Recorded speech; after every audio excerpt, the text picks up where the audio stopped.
Today we are presenting a replication of decreasing nervous habits during public speaking using awareness training, presented by Kara Duran, Jess Hubacek, and Kaval Qureshi. Our original study was titled Using Awareness Training to Decrease Nervous Habits During Public Speaking by Claire Spieler and Raymond Miltenberger. And here's a link to the study at the bottom. The overview of our original study evaluated the effectiveness of awareness training for the reduction of 3 nervous habits that manifest during public speaking, which are filled pauses, tongue clicks, and inappropriate use of the word like. 4 university students delivered short speeches during baseline and intervention sessions. Awareness training resulted in meaningful reductions in target behaviors for all participants. Booster awareness training sessions were necessary for all participants to achieve further reductions in target behaviors. Social validity scores indicated that the treatment was acceptable. Participants also indicated that they not only decreased their use of verbal fillers, but they also improved overall public speaking ability post-treatment.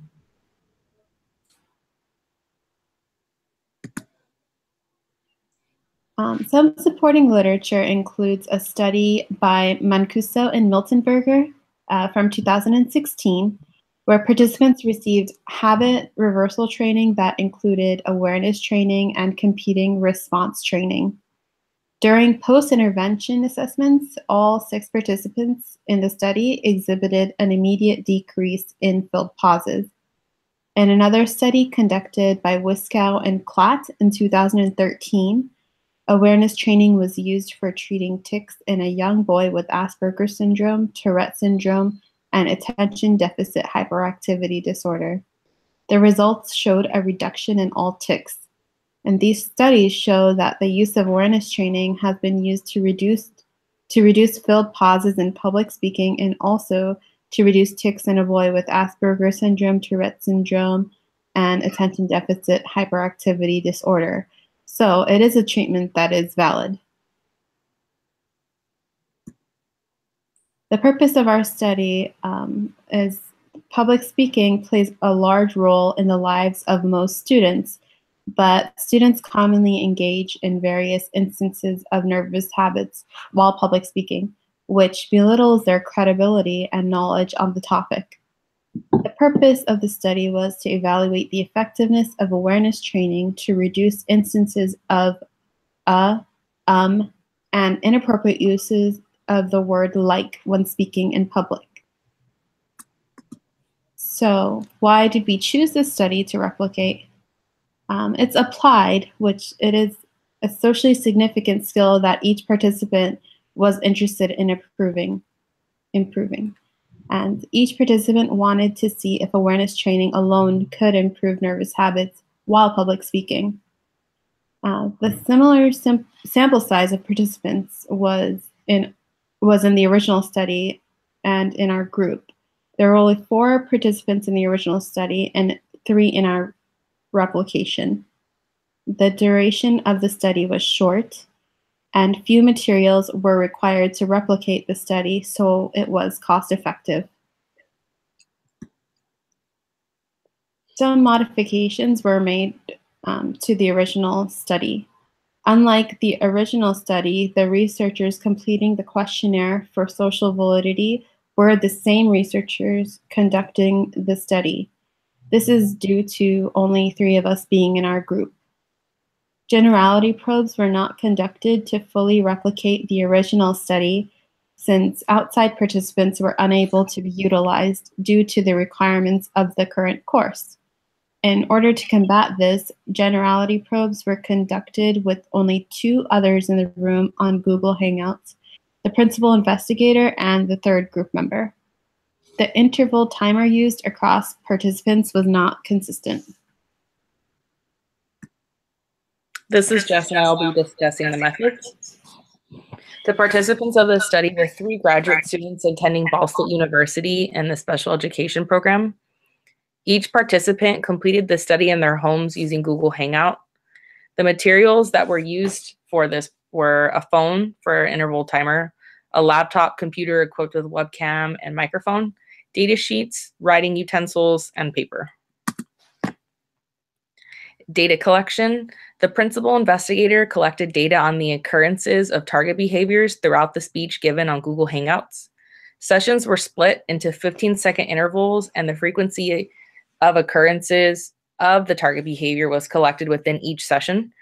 Each type of target behavior was collected separately. The design of this study was a multiple baseline across all participants. Each participant participated in a baseline and post-awareness training phase. Target behavior. This study included behavior that participants engaged in while speaking publicly that did not lend further information to the speech.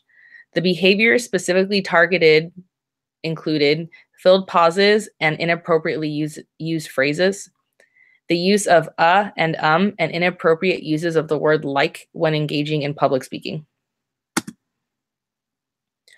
Behavior definitions. Filled pauses are defined as any occurrence of a sound or word such as or that had no semantic meaning within the sentence. Occurrences of filled pauses were scored upon the ending of each speech sound. Likes are defined as an occurrence of the word like that did not follow semantically correct grammatical or syntactical form. An example of an inappropriately used like included any instance in which the speaker described what a person did. Example, then she went over there. Examples not included in the definition, including using the word like to express interest. Example, I like this song. Or similarity between items. The green one tastes like the red one. Inter-observer agreement. To reliably and accurately recognize occurrences of the target behaviors, a third person called the research assistant, apart from the principal investigator and the participant giving the speech, was collecting data during Google Hangouts while the participant was speaking. IOA was calculated for 30 to 38% of sessions across participants. The research assistant collecting IOA data could see the participant giving their speech and the principal investigator collecting data, but the participant giving their speech and the principal investigator could not see the IOA data collector. Here is an example of our IOA data sheet that was used to collect data during our baseline phase. I was the principal investigator, Kara was the IOA data collector, and Covell was the participant. 15-second intervals were used per trial, and within this baseline session, IOA agreement was 95.6%. Treatment fidelity. Treatment fidelity data was collected throughout the study on at least 33% of sessions for each phase of the study. Unlike the study conducted by Speller and Miltenberg, the present study did not have access to third-party scorers, so each participant served as a fidelity scorer for another participant. Treatment fidelity was 100% across all phases and all participants. Here is an example of one of our treatment fidelity checklists during the baseline phase. One of us acted as an outside observer to ensure that the principal investigator followed procedure correctly. Within these guidelines, we were tracking to make sure that 2 topics were picked and that 10 minutes were given to prepare. When time has elapsed, the principal investigator will make sure that the participant is ready, stands in front of the camera, and has a countdown of 3, 2, 1. The timer will be set for 5 minutes, and the principal investigator will start a timer and say begin. Within the 5 minutes, the principal investigator will raise a blank white paper when 1 minute remains and raise a blank red paper when the 5 minutes has elapsed. If the speech discontinued for 15 seconds, the participant will be told to please keep speaking. If the participant attempts to terminate before 3 minutes, the video will stop being recorded and the participant will be asked to please keep speaking. Throughout all speeches, the principal investigator will maintain a natural effect, neutral facial expressions, and provide no feedback. This is the second part to our treatment fidelity data sheet, and this is the third part of our treatment fidelity data sheet.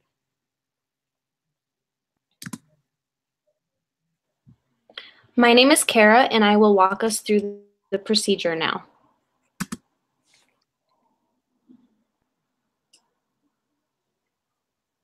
First, we will talk about the baseline phase. During the baseline phase, participants were first given a list of 2 topics on which they could give a speech. None of the topics required expert knowledge or research. A few examples of topics included my first job, if I could be born in any decade, and my favorite vacation. After the participant chose a topic, they were given up to 10 minutes to take notes on the topic. They were also given a small note card on which to take the notes. The principal investigator would set a timer for 10 minutes and tell the participant to use the time to organize thoughts, take notes, or create a brief outline if desired. Either after 10 minutes had elapsed, noted by an audible timer, or when the participant indicated that she was ready, the participant was asked to stand in front of the webcam to deliver the speech. The principal investigator was visible via the webcam on the computer and was the only other person in eyesight of the speaker.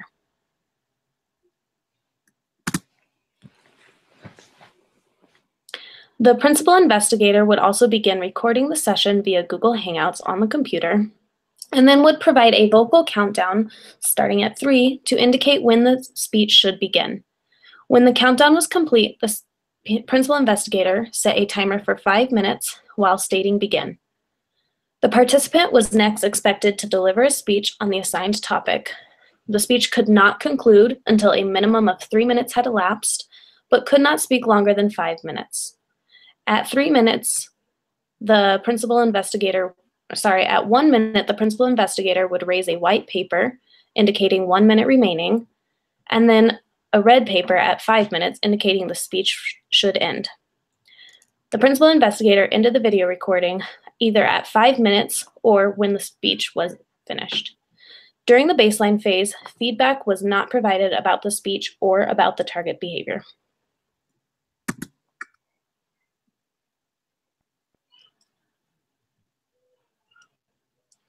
After the baseline phase, participants participated in awareness training, which was the intervention phase. During this phase, the target behavior and where the behavior usually appears was revealed to the participant.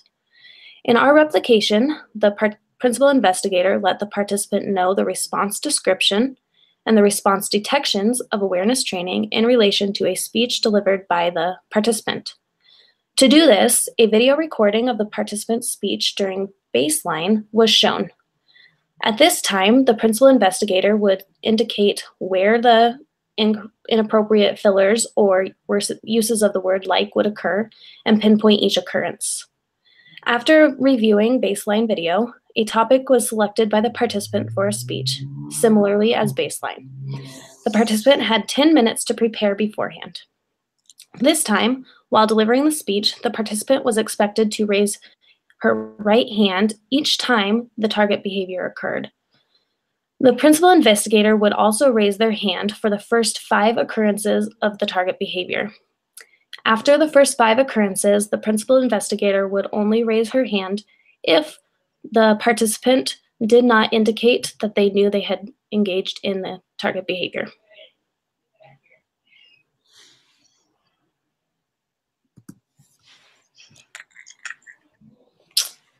The same speech on the same topic was delivered by the participant until 100% of target behaviors were identified in one presentation, or until 90% were identified within 2 consecutive presentations. The awareness training was concluded upon meeting this criterion, or after the participant displayed little to no improvement in identifying his or her behavior after completing 3 consecutive speeches. Jess gave 5 speeches during awareness training. I gave 4 speeches, and Covell gave 3. Booster sessions were conducted if the participants' nervous habits did not decrease by 80% during the first post-awareness training session compared to the average baseline level, or booster sessions were implemented if an increasing trend was observed from the data. The procedure for awareness training and booster sessions were the same. After the session was over, the participants completed a post-awareness assessment after 24 hours. This was continued until data stabilized during post-awareness training assessments. Now I will go through the results. This first table that you see is the frequency of nervous habits for each participant during both baseline and intervention.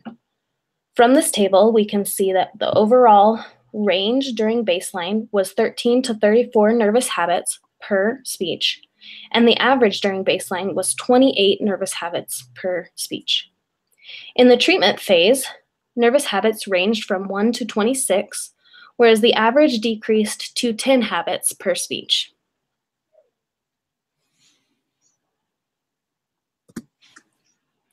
This is our multiple baseline graph per participant. Couple is at the top, I am in the middle, and Jess is at the bottom. As you can see, during the baseline phase, all three of us had high frequency of nervous habits during our speeches. Each of us decreased after intervention was implemented, though we did not decrease significantly. Each of us required 2 booster sessions to get to an appropriate level, which was 80% of our average during baseline. Each of us also continued on a downward trend, indicating a possible functional relationship between awareness training and decreasing nervous habits. The very final data point on this graph on each of them is an open circle, which is our generality probe. Although we did not replicate the study identically to replicate the generality speech because we did not have enough audience members, we still did a generality probe with all 3 of us participating. So 1 was giving a speech and 2 were in the audience. Each of us maintained low levels of nervous habits during public speaking during our generality probes.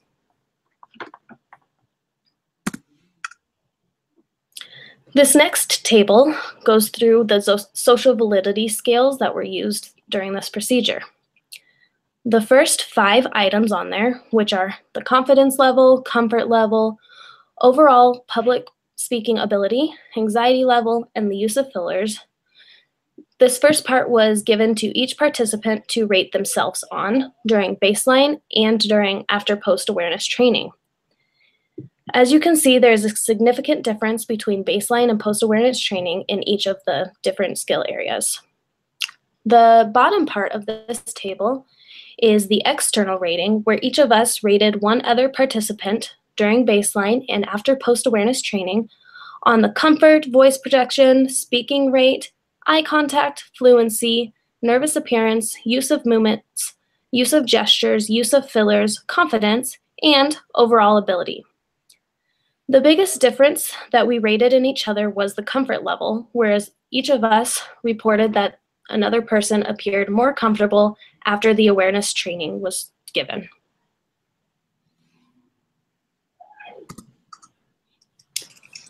Hi, this is Kaval again, and I will go over some limitations to our study.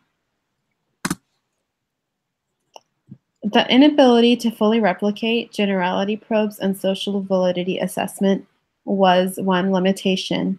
In the original study, the generality probes were conducted with a room of 5 outside individuals who were not aware of the purpose of the study. The 3 group members served each of the roles of the study. Therefore, they each also served the role of the audience for the generality probes. This does not necessarily demonstrate that skills were generalized in the present study. Another limitation of the present replication was the number of group members involved in the project. There were only 3 members involved in the present replication. In an ideal replication, there would be at least 1 principal investigator, 1 or 2 research assistants, and 3 to 5 participants, with a total of approximately 8 individuals involved, excluding community members involved in generality probes. Due to the limited number of people in this group, each individual played the role of the principal investigator, the research assistant, IOA data collector, and the participant. This could have easily altered the results that each person was involved in collecting. The use of an interval timer which produced sound was another limitation. During my speech session, an interval timer app was utilized which produced 3 warning cues before the end of each session. These warning cues, although on a low volume, were audible to both the principal investigator and the presenter, which may have posed as a distraction during the speech. The final limitation to our study replication was the interval timer used across participants was not consistent. Each principal investigator utilized their own timer for tracking intervals.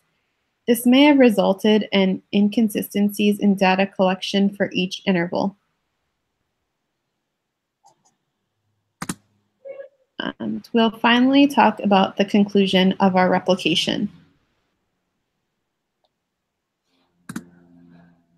In the original study, each participant required a minimum of 1 booster session, but in the replication, each participant required 2 booster sessions. This demonstrates that the awareness training may not necessarily be as effective as originally illustrated, though it still shows some effectiveness. The participants of the replication did all conclude that they felt that the awareness training was effective at decreasing nervous habits, which is similar to the results of the original study. Overall, the 2 studies demonstrated similar results with lower averages during post-awareness training sessions than during baseline sessions.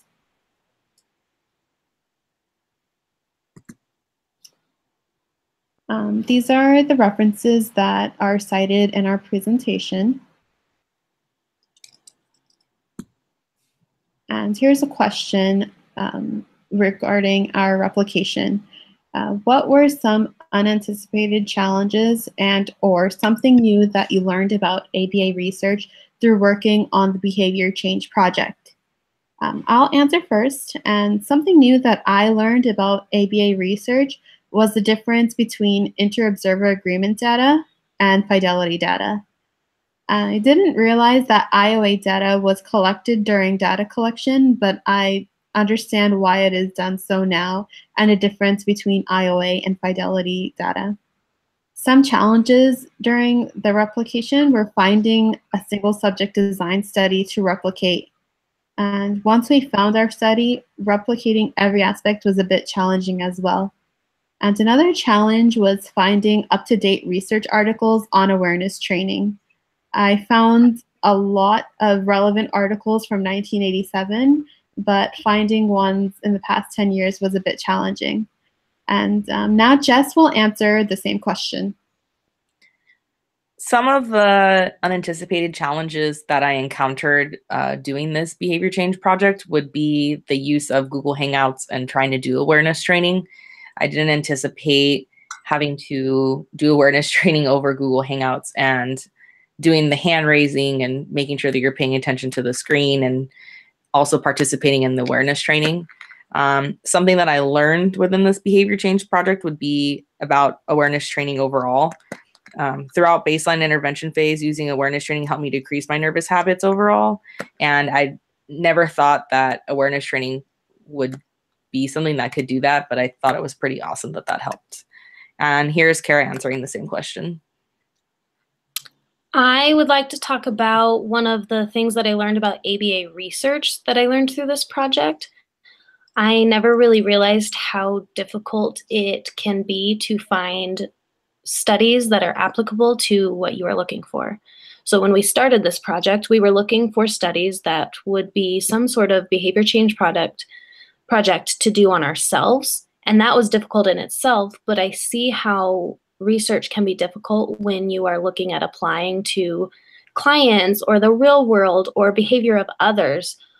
That I thought that was really interesting, and I could see how difficult it would be to find interventions for actual clients when looking through the research, and how hard it is to comb through the research and find something not only applicable, but then also socially valid. because that was another thing that I learned about ABA research, was how important social validity appears to be when conducting a study, or then, of course, when implementing an intervention, if you take it one step further. I've never really paid attention to, I guess, the social validity aspect published in studies. And so I didn't realize that they actually took into account, made surveys, asked people questions about the specific intervention. So I thought that was really cool, and that's something that can definitely be applied when working with clients and trying to find an intervention that is appropriate for each family.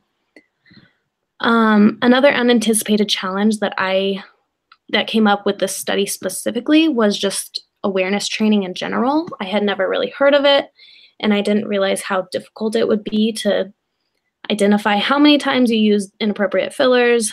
I didn't realize I had used them so many times, and then the data came out, and I was like, whoa, I use and a lot more than I realized. And then having to identify that in myself while also giving a speech, I thought that was really difficult. So the awareness training I thought was really neat, and it seemed to really help us, but it was way more difficult than I ever realized it would be. So that is our study on decreasing nervous habits in public speaking. We hope you enjoyed listening to us. Please let us know if you have any further questions. We would love to answer through the discussion board. And check out our research article, because it actually is a really cool study that was produced recently, and it seems very applicable to most students who are out there right now, especially in this course. Thank you.